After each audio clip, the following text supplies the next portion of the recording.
By Holman W. Jenkins Jr. Holman W. Jenkins Jr. The Wall Street Journal Biography at Holman.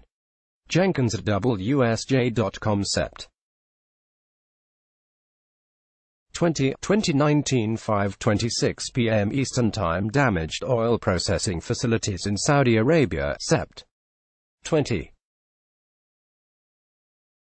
Photo, Amra Nabil. Associated Press. Delicacy forbids resorting to the suggestion that comes to mind in response to an Arab academic declaiming in the pages of the New York Times against Donald Trump's restraint with respect to Iran's military provocations. Trump, in his response to Iran, is even worse than Obama. Abdul Khalik Abdullah told the paper, which described him as a prominent political scientist in the United Arab Emirates. He went on, now an Arab Gulf strategic partner has been massively attacked by Iran, which was provoked by Trump, not by us, and we hear Americans saying to us, you need to defend yourselves. It is an utter failure and utter disappointment in this administration. The Trump sanctions are having the desired effect, weakening the Iranian regime and indicating why its regional machinations are ultimately leading toward a dead end. This is already serving Arab interests incidentally. If there is some regional blowback, such as the drone and cruise missile attack on a Saudi oil facility, in the spirit of burden sharing, let the Saudis take the steps necessary to repay or repel such attacks if they wish. Our policy is working. Only when and if it serves our interest do we need to respond militarily, though it might be useful to strengthen the effect of sanctions by attacking under-the-table Iranian oil exports. It does not need to be done, as Arab and other critics suggest, to validate the 40-year U.S. policy of preventing any rival power from dominating the Gulf and its oil resources. We don't have to prove that commitment at the drop of every hat. One of the many benefits of the U.S. domestic oil resurgence is that we don't have to overreact to lesser disruptions of the oil flow from every regional spat or upset. The world economy remains adequately supplied. If prices go up a bit, the U.S. now benefits as a major producer, offsetting some of the damage on the consumer side. Our position is stronger than ever. Only weak nations need to overreact.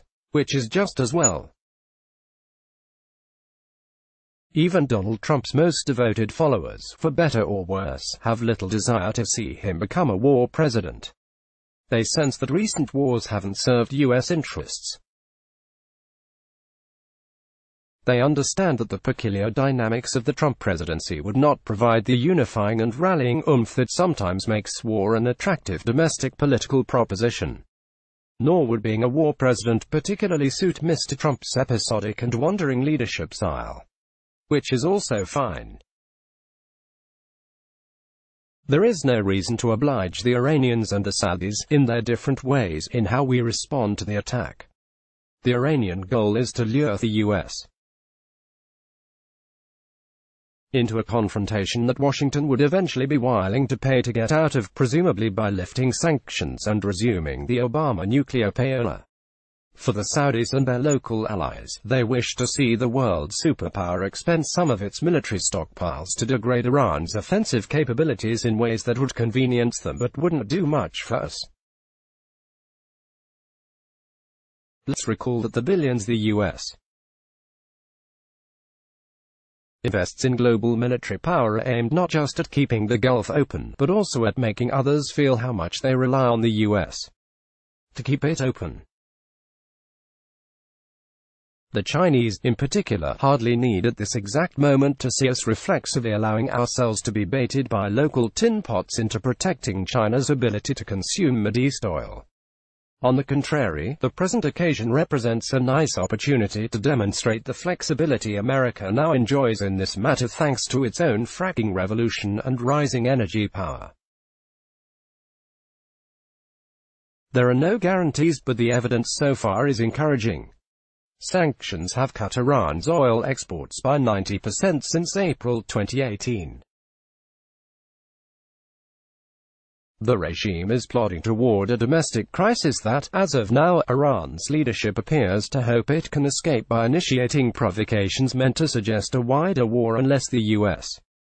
backs down. Yet these war threats, if allowed to materialize, would only accelerate Iran's domestic crisis. The more provocations may be coming, these would only make it tougher for a future Democratic president to cancel the sanctions and reinstate the Obama nuclear deal. It's hard to see a way out of Iran's sanctions trap except by meeting U.S. demands to curb its obnoxious regional behavior. Whether from shrewdness or instinct, or an inability to reconcile his bellicose Twitter style with his urge for deals, Mr. Trump's administration has defaulted to a useful strategy. It consists of letting sanctions work while leaving it to our local partners to cope with any spillovers that don't fundamentally affect U.S. interests.